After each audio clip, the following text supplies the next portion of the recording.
Oppan Gangnam Style. Gangnam Style.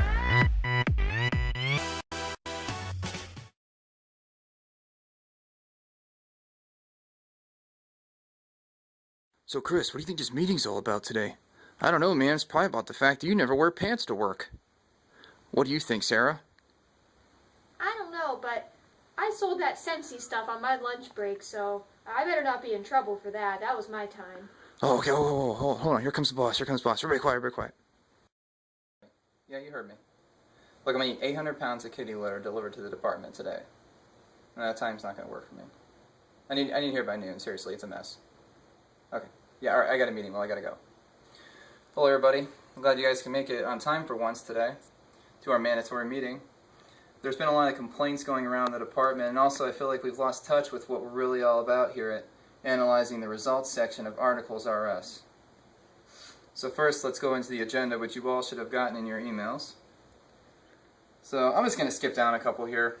Workplace attire. Again, you guys start wearing pants. This is a place of business, my friend. That's not going to work out. And then we're also having a problem with the refrigerator. You've been setting your steaks right down on top of Chris's salads. Now you know he's a vegetarian. We have to have respect for things like that. Sales are down. We're going to talk about why. We have dissatisfied customers. And we're going to need to go over again our mission statement. I feel like that's where we always need to start off, and we need to be strong with that and always remember who we are. Up here the whole time, enjoy you guys all about the mission statement.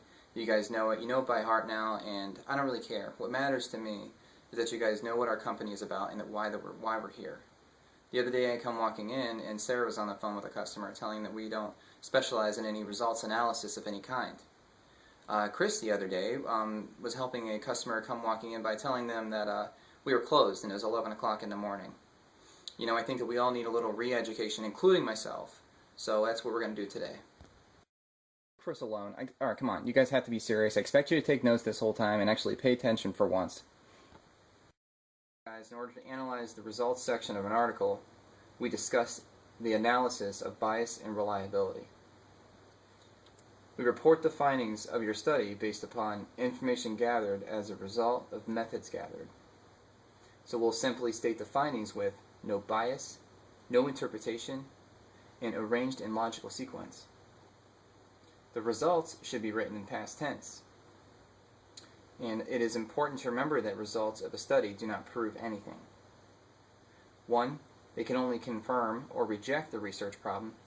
And 2, act of articulating results helps you to understand the problem, break the problem into pieces, and view research issues from different perspectives. The page length of the results section is set by the amount and types of data. First off, guys, this PowerPoint here is set as a guide. I expect to see you guys writing notes. And you know what? It's not time to be selling your candles. You guys need to have your pens out and be writing this stuff down. Sarah, since you seem so inclined to learn, why don't you go ahead and just tell me 4 major points of what I just said up there?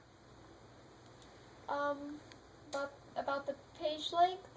Yes, the page length. Well, I know that the page length of the results section, you know, you always tell us we need to be concise, and then we should be using non-textual elements like maybe a table or a figure, and we have to always double check the tables and figures, make sure that the correct units are, you know, it's labeled right, and then we have to separate the material. So, you know, there's material that should be reported in the results section, as opposed to material that should be maybe put into the appendix. Okay, well that took you about 50 years to say. Okay, thank you. Guys, moving on with our little presentation here, we want to avoid providing data that is not critical to answering the research question. We want to make sure standard deviations and/or standard errors are reported for each variable. We want to check for excess variability in one or more of the measurements. We want to make sure to check if there was data that was presented on any measurement that is not found in the methods section of the research paper. And we got to ask ourselves, are the measurements described in the methods section of the research paper being reported? Make sure your data has been adjusted properly statistically. Ask yourself, does the data seem reasonable from a physiological perspective? And how do the group differences in responses shown compare with the measurement variability? And we always have to remember, data analysis is a quantitative research. Oh, buddy, first off, very glad to see you're finally taking notes. I appreciate it. I'm not just talking up here for my health, you know. That last part I just touched on, that was data analysis and quantitative research. Can you give me a couple things about that? Yeah, sure. It's a daunting process, and it consists of complex language and a notion of statistical tests. All right, thank you. Thank you. Very nice, Kenny. We need to clearly identify what statistical tests were undertaken, why were those specific tests taken, and what were the results. Studies that were descriptive in design only use descriptive studies. Correlation, quasi-experimental, and experimental studies use inferential statistics.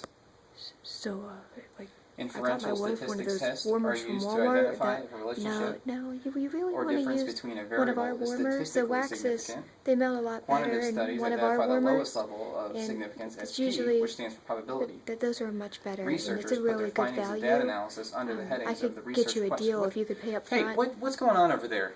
Are you kidding? Hey guys, first off, we're going to have to table all the personal sales right now. That's going to have to wait until the break room, okay? Sarah, it's gone a little far now. It's getting a little ridiculous. Well, since you guys are such good listeners, maybe you could tell me what I was just talking about. I said that the researchers put their findings in data analysis under the headings of the research question. So why don't you go ahead and just give me some details about that. Chris, you go first.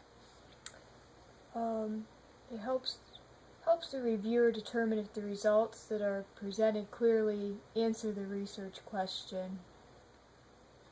Okay, all right. Sarah? Well, I know that charts and graphs may be used. Oh, okay, all right. And why can charts and graphs be used? Well, because they're accurate and they're clearly identifiable, and they tend to enhance, the overall presentation of the results. All right. All right, you guys are off the hook for now. Just hang in there again. Please, no more interruptions. Let's just see if we can get through this, okay? And maybe take something home from this today. First, the percentage of the sample who participated in the study is an important element in considering the generalizability of the results. The results section just presents data gathered from the experiments. There are 6 points I'd like to talk to you about that. 1, it should correspond with the organization of the methods section of the research paper. 2, if the information or data is too large, you want to make sure you're going to use tables. 3, if the tables are too large, use figures or graphs. 4, use the bare facts method in reporting the results in the results section. Save the actual interpretation for the discussion section of the research paper. And in other words, do not jump ahead of yourself. So guys, I know we have a lot of interruptions this whole time. I want us all to participate in this next part where we're all going to talk about the 5 types of bias, okay? Kenny, unless that book is about analyzing research articles, then you're going to need to go ahead and put that down. Oh, yeah. All right, yeah, okay. All right, well, go ahead and tell me the first type of bias. All right, well, assertment bias is when a higher exposure to a risk factor causes a higher probability of detecting the event of interest. Oh, okay, all right. Very good, Kenny, thank you. Hey, Chris, if you could touch base with us about what detection bias is. Yeah, detection bias is the tendency to look more carefully for an outcome in one of the 2 groups that are being compared. Oh, okay. All right, great. Thank you. And then, Sarah, if you would tell me what publication bias is.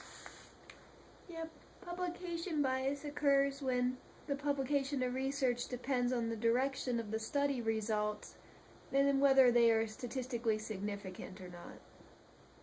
Okay, great. Thank you. Guys, I'm just going to finish off these last 2 and get you guys out of here. The recall bias occurs when patients who experience an adverse outcome have a different likelihood of recalling exposure than the patients who do not have an adverse outcome, independent of the true extent of exposure.